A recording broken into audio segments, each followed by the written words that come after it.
Yesterday, we looked at a very good question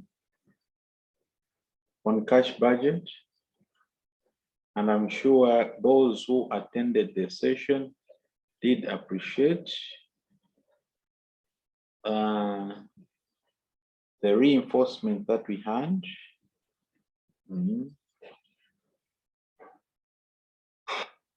I'm sure they appreciated the reinforcement on the cash budget concept. The question that we looked at was quite very comprehensive. We had the several cash flow items. We really had several cash flow items in the question that we looked at yesterday. Not only that, we also saw that the other functional budgets that were discussed came into play. The other functional budgets that we discussed came into play. So that question that we did, we said it's important for each one of you to find time, go through it again, isn't it? You go through that question again so that you are ready for a cash budget question.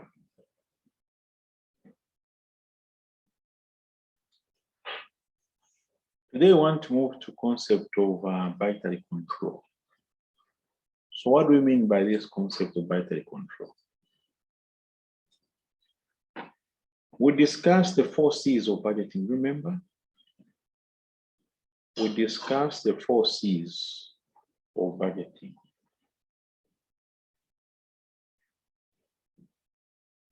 We discussed the 4 C's of budgeting.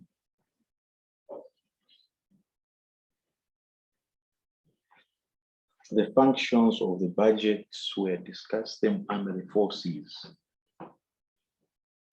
What is one of the C's? Control.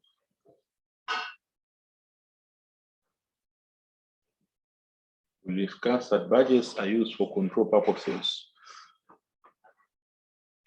And that's the item, that's the C that we want to focus on today. So the C that we want to focus on today is the fact that the budgets are used for control.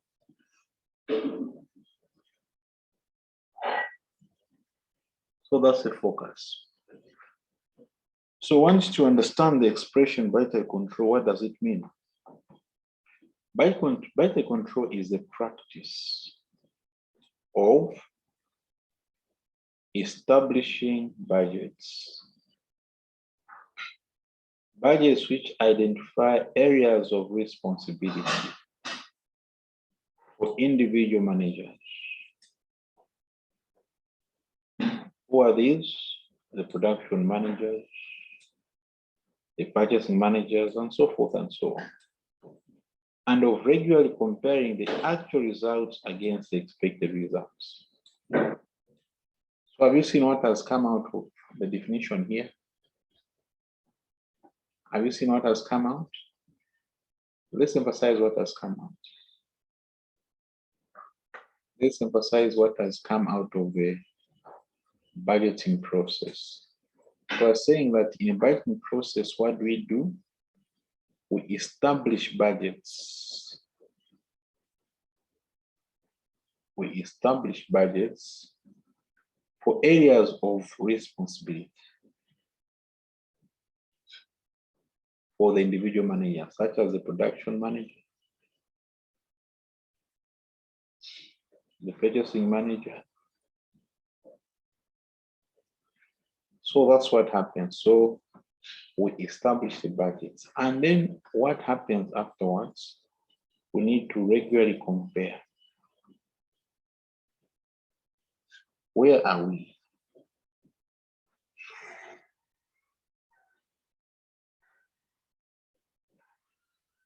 Where are we?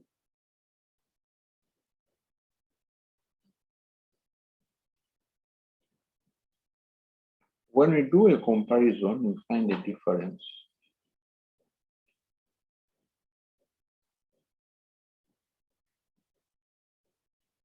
The difference between the actual and the budget or the expected. This difference is what we call the variance.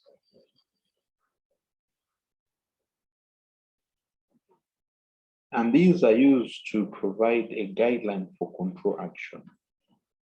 So from there then,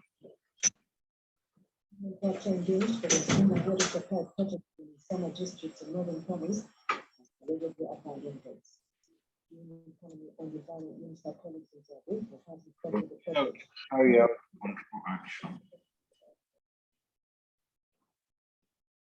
So in budget control is a full process. We establish the budgets, areas of individual responsibilities. We do the comparisons to get the variances. Then we follow it up with action. And that's really the whole essence of budgeting. We want to control expenditure of the organization. We want to control expenditure of organizations through the actions that we take.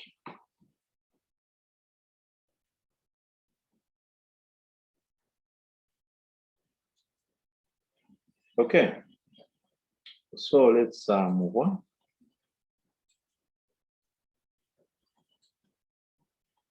Budget control. Individual managers are held responsible for investigating differences between the budgeted and actual results, and are then expected to take corrective action. In other words, they're supposed to control the actuals.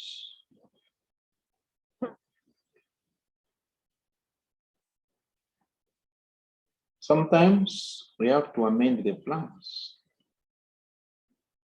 in the light of attributes. Now, we need to be very careful. For budget control to work well,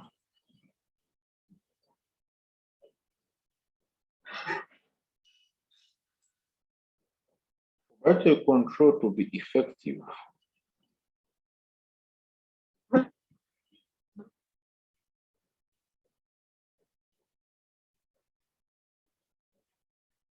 there's something that we must avoid.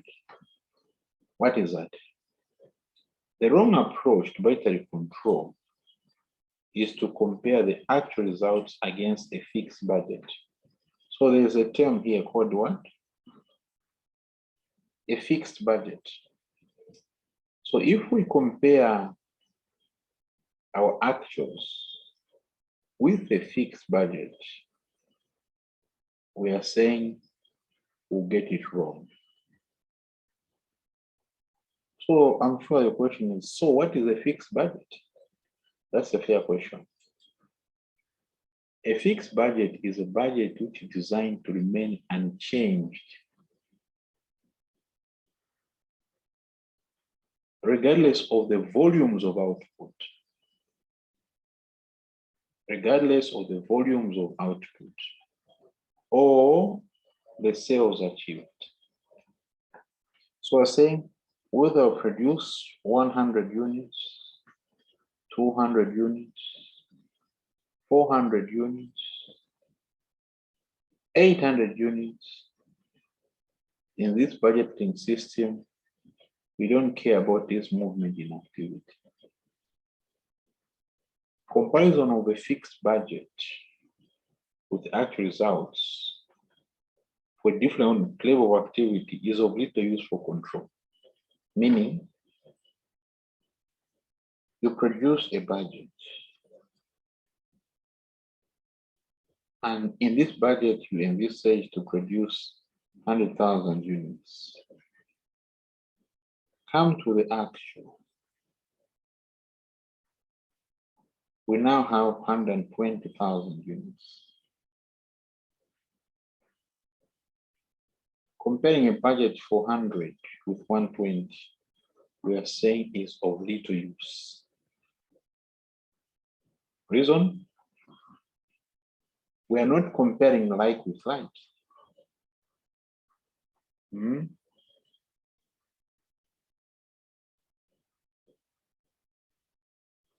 We are not comparing like with like.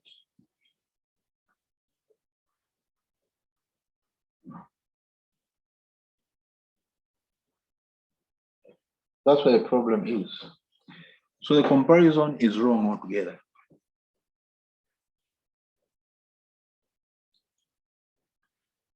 So what should we do? To improve on the budgetary control process, we need to introduce a terminology called one, flexible budgeting. What is flexible budgeting? A budget which, by recognizing different cost behavior patterns, is designed to change as volume of output changes. So here, notice the issue of cost behavior patterns. We need to understand the concept of cost behavior patterns. How does this cost behave when you produce 100,000 units? If you go to 200,000 units, if you go to 300,000 units, if you go to 400,000, as output is increasing that way, how does this cost behave? So in flexible budgeting, we try to vary the budgets or recognize the fact that depending on the cost behavior pattern, for a number of costs, the cost for 100 may not be the same as the cost for 200, may not be the same as the cost for 300. Flexible budgets are an essential factor in budgetary control and should be used to show what costs and revenue should have been for the actual levels of activity. So we are saying that if the original budget that we prepared,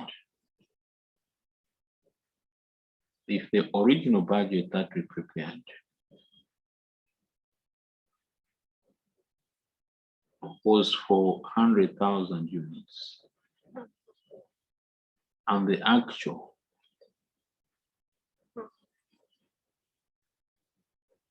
was for 120.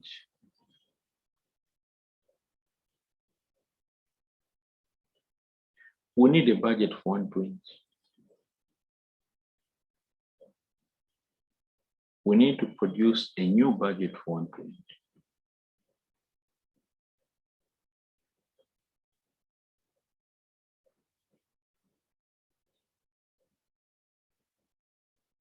That's what you must do. We need a budget for 120.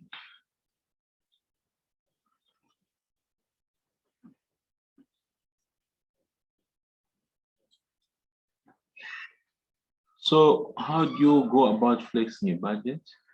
The preparation of a flexible budget requires an estimate of the way in which costs and revenues vary with levels of activity. In other words, you can never vary a cost unless you know the cost behavior pattern. So it's important that you understand how does this cost behave. So we need to be told about cost behavior pattern. If you don't know about this, there's no way you can actually flex the budget. Sales revenues, clearly, they vary in proportion with the volumes.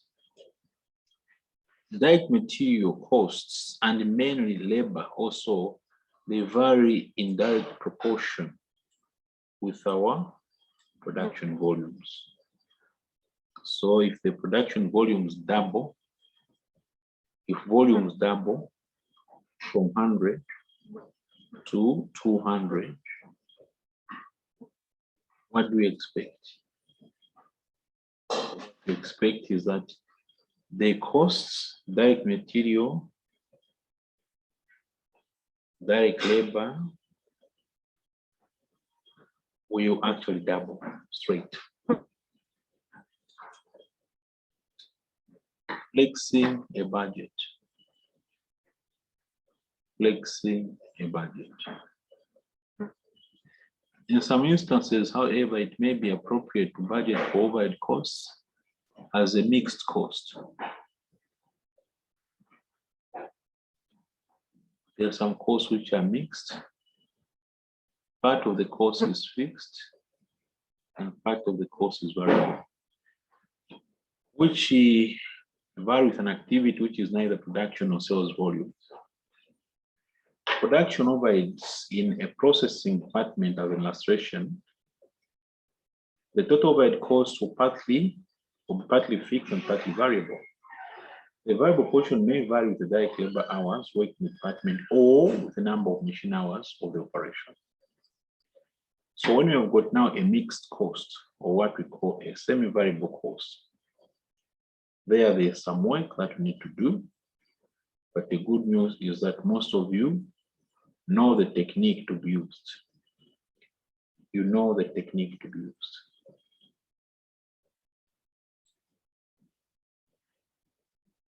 Exam focus. In an exam, please do not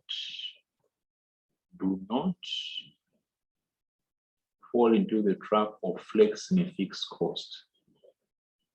Whether you produce 1, 2 units, 3 units, 4 units, 5 units, the fixed cost is constant. The fixed cost will be constant. So don't say, if I produce 5 units, I need more fixed cost. No. You don't need more fixed cost.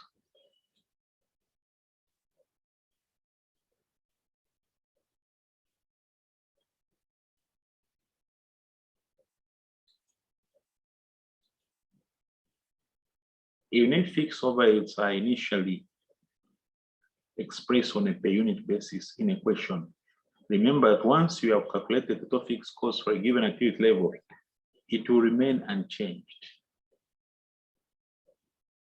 It will remain unchanged.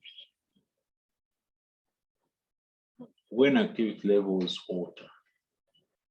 When activity levels alter.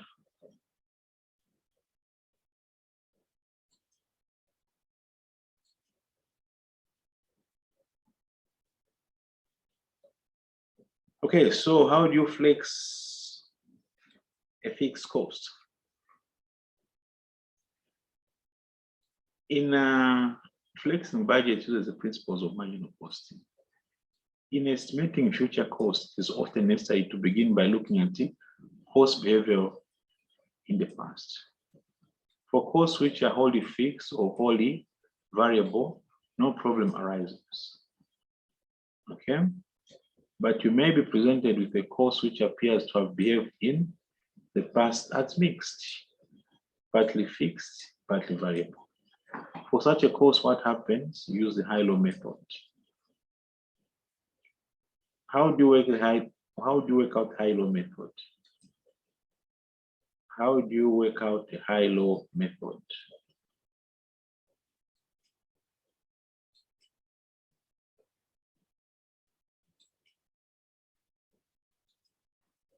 To estimate the fixed and variable element of semi-variable cost, records of costs in previous periods are reviewed. So you need a record of costs from the past. The cost of the following 2 periods, so you pick the cost of the following 2 periods. The period with the highest volume, pick its costs. The period with the lowest volume, pick the cost. The difference between total costs of the high output and total cost of the low output is what? is variable. The variable cost per unit may be calculated from this difference, and then fixed cost may also be determined where you take total cost at either output level minus variable cost for output level chosen. Some of you may say that's not very clear. Let's look at numbers. Yes, the numbers are here. The cost of operating the maintenance department of a television manufacturer for the last 4 months have been as follows. So it's the history. That's the cost. That's the volume. Question. Calculate the costs that should be expected in month 5 when output is 75. When output is 75.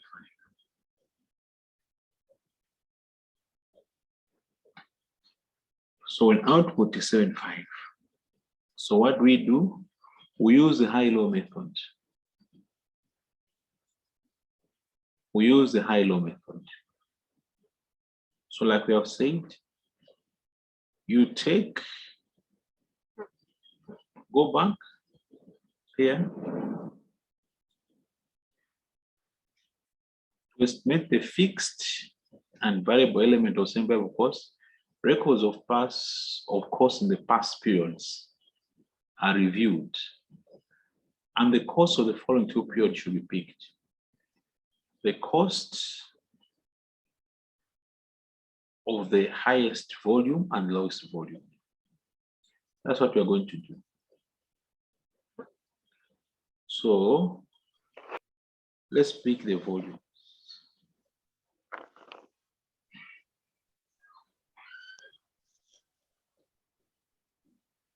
What's the highest volume here?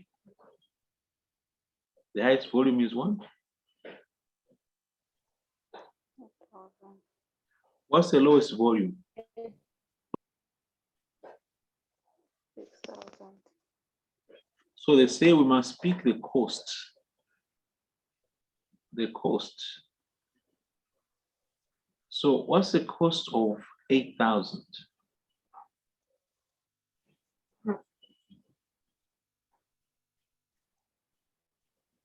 What's the cost of 6,000? 115,000.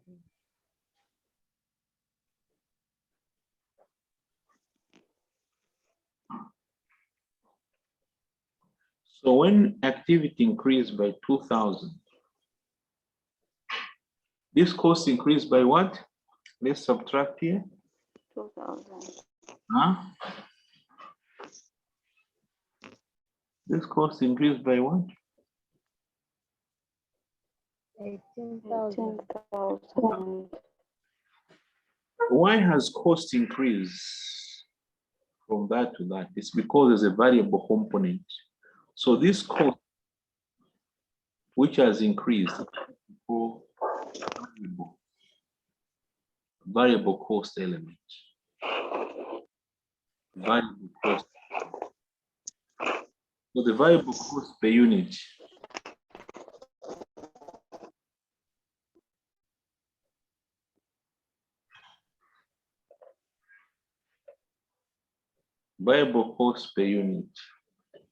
is 18,000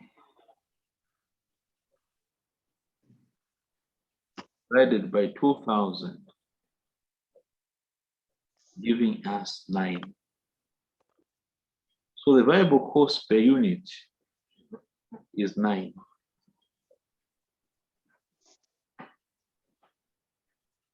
The variable cost per unit is 9.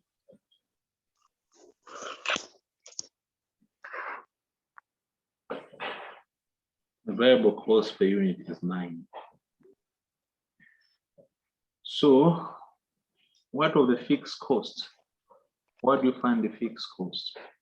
The fixed cost found as total cost minus total variable cost, which is 115 minus, at 115, That's 8,000 multiplied by 9. So what's the fixed cost?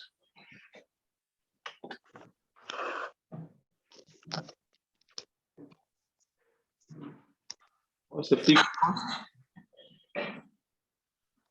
43. 43,000.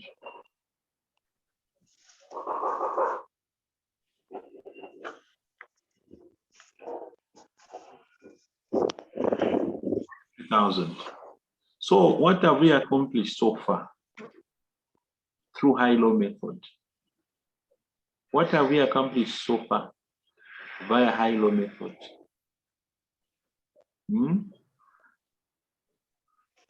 We have managed to identify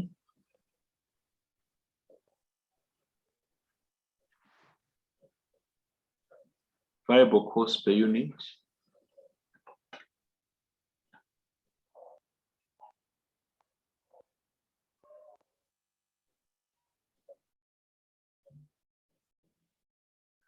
and we have managed to identify total fixed cost.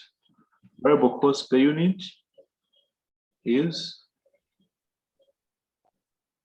9. And this one in total is 43.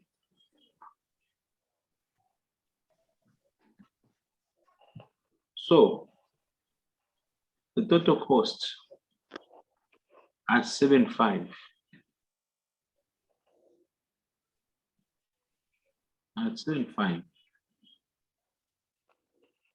units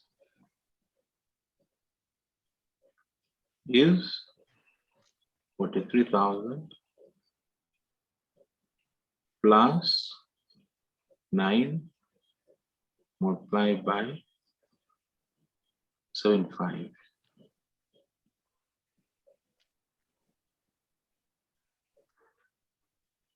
So what's the cost?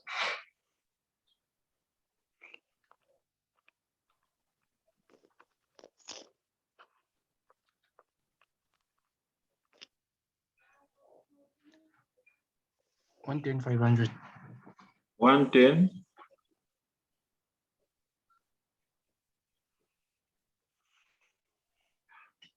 So this is what it means to flex a budget. This is what it means to flex a budget.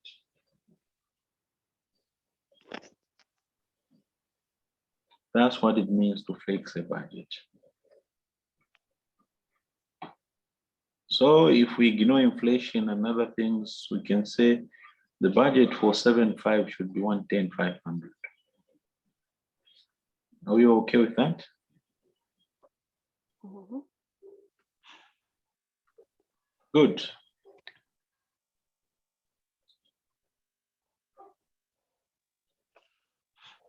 Let's continue.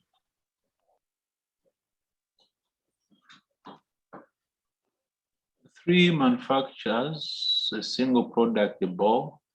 The budget results and that results for the June as follows. So we've got a budget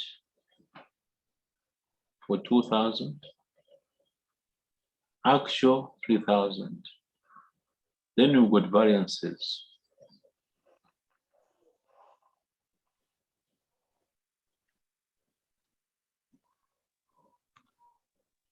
This is a typical case of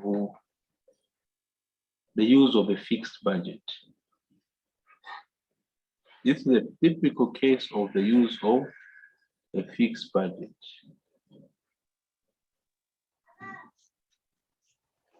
Why do we say so? It's because activity, we have 3,000, but we are still applying a budget of 2,000. So it means that we are running with a fixed budgeting system. And because of this, we are saying these variances that we have are not as meaningful.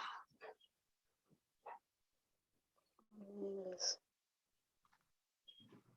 They're not as meaningful. Why? We're not comparing like with like. This example, the variances are meaningless. They are meaningless for control purposes. Costs were higher than the budget because the volumes of output was also high. Variable costs would be expected to increase the budget. There is no information to show whether control action is needed for any aspect of cost or event. For control purposes, it is necessary to know the following. Were actual costs higher than they should have been to produce and sell 3,000? Was actual revenue satisfactory from the sale of 3,000? Has the volume of units made and sold varied from budgetary favorable or adversely? So the correct approach, budgetary control.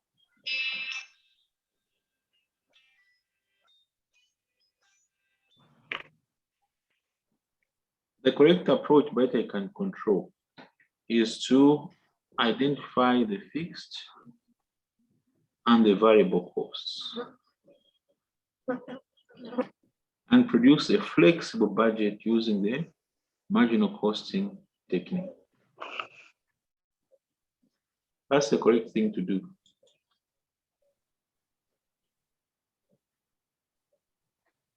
That is the correct thing to do.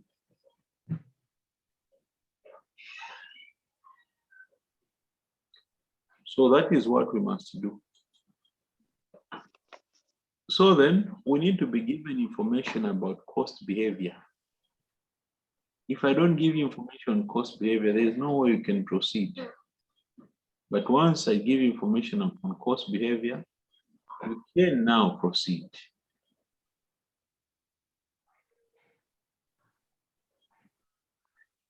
In the previous example of 3, let us suppose that we have the following information regarding the cost behavior. 1, the direct materials and maintenance costs are variable, so that we are told.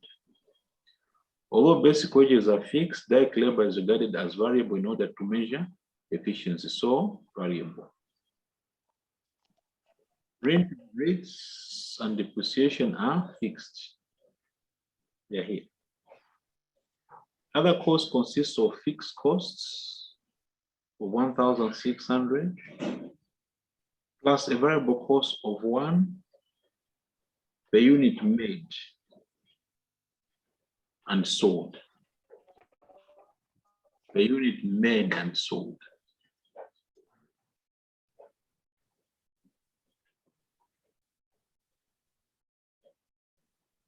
Per unit made and sold.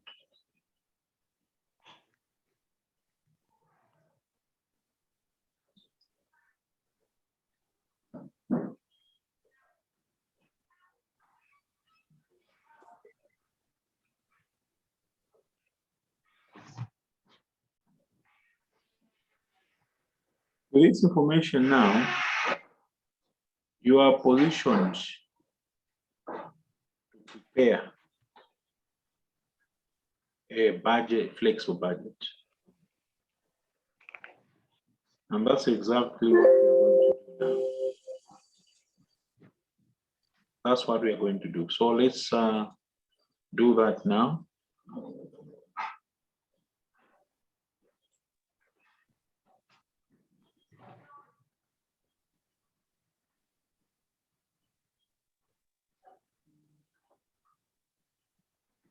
Let's do that now.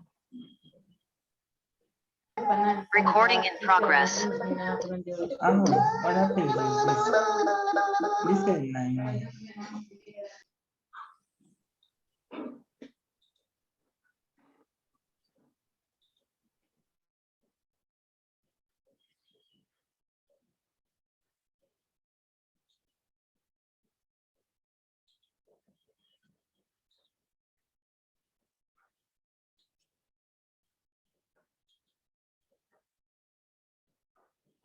So let's go. Let's pick the items.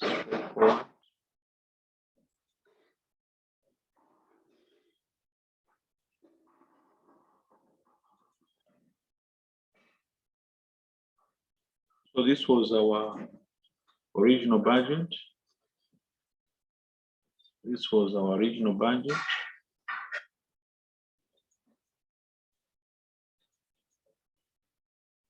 So now let's prepare our fixed budget. We got our sales.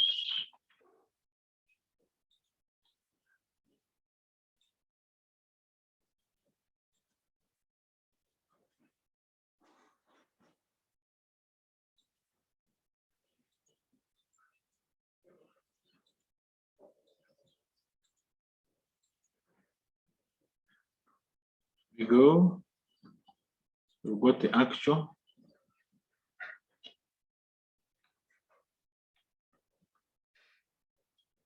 We got the variance.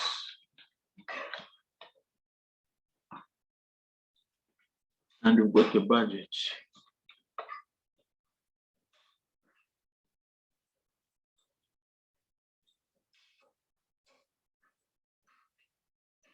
So let's start with the sales. Let's fix the budget.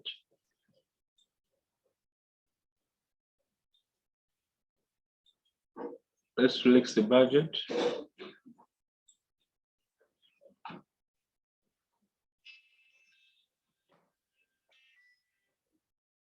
Let's flex the budget. The actual, the number of units,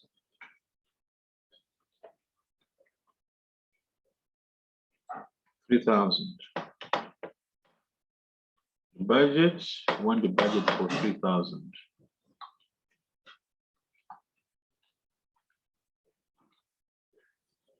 I'll put in the actuals, 30,000. 85, 05, 14, 22, 16, 5,000.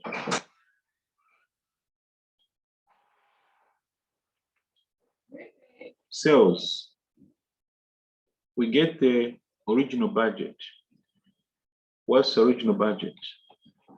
20,000.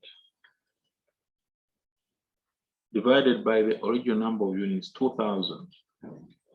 Then you multiply this by the 3,000 units. We're now flexing the budget. So that's what our flexible budget is saying.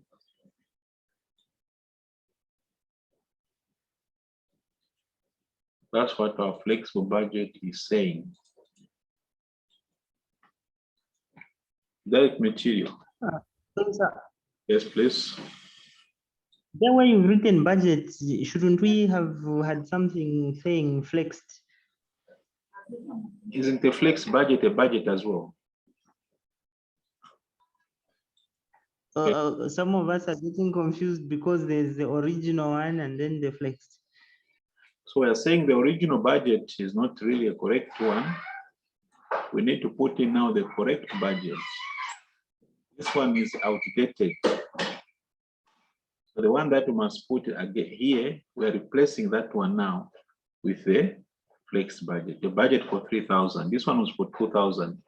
The one we are doing now is a budget for 3,000 units because the actuals were for 3,000. So people say, oh, now we need a budget for 3,000, not 2,000 anymore. No. The materials. The original materials were 6,000.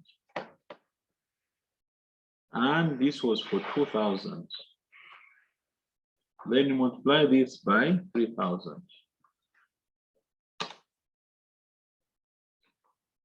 Why? Materials is 100% variable. Direct labor.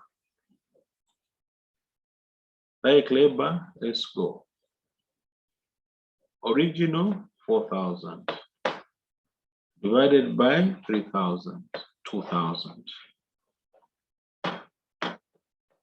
Multiplied by 3,000.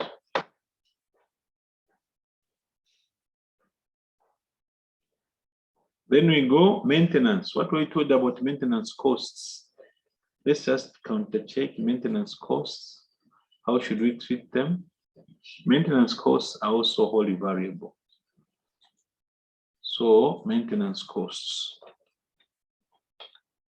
Let's go, let's vary them. The original maintenance was 1,000 for 2,000. Now we want to multiply by 3,000. Depreciation is fixed, so we adopt the same figure. Rent and rates.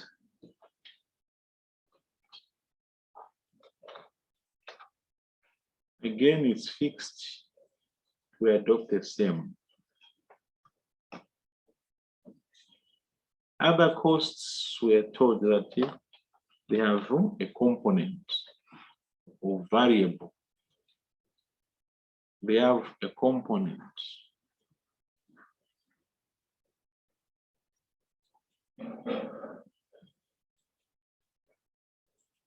They have a component. What component is that? Let's go.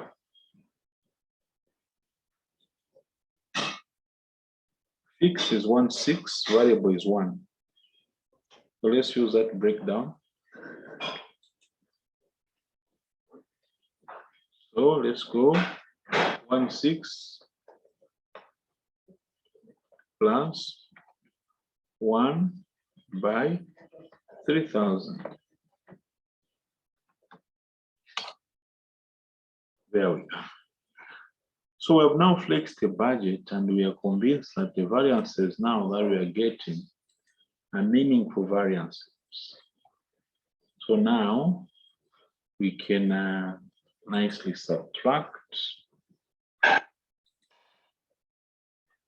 Variable, remember, for sales is act minus budget, and for the costs is budget minus the actual. Okay, don't forget that rule. There we are.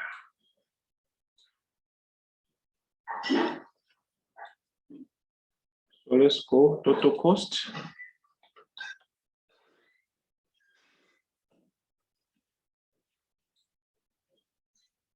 Total cost.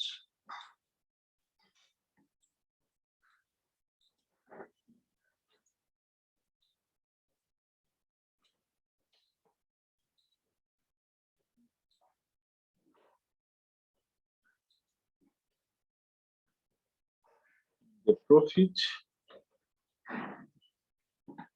Let's go equals that less that.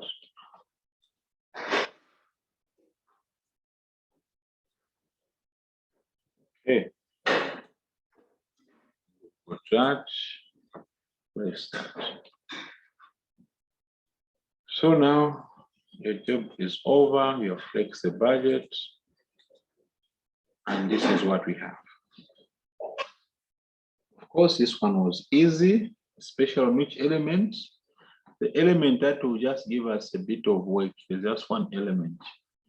This element, a semi-variable. So when we have a semi-variable,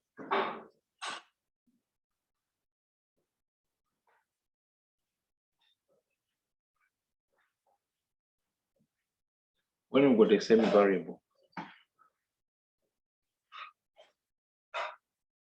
that's what will give us a problem. The variable elements will not give you a problem. The fixed elements will not give you a problem. Okay, so we have set the stage for our work for tomorrow. That's what we have accomplished today. We have set our stage for work tomorrow because tomorrow now we want to look at the exam type questions. Want to look at an exam type question now on flexing of the budget. What sort of question do you expect from our examining team? So tomorrow, that is what will be looking at there. So once you log in tomorrow, straight into a question. And I hope you have finished the standard costing question. We left you with the standard costing question. We hope that all of you have had time to go through that standard costing question. So tomorrow we are looking at the question practice on byte control, but you notice that questions will not just cover byte control alone. No, they also bring in other elements. So other elements also covered. Okay, what are those elements? The approaches to budgeting. Approaches to budgeting. And also some human issues that may arise.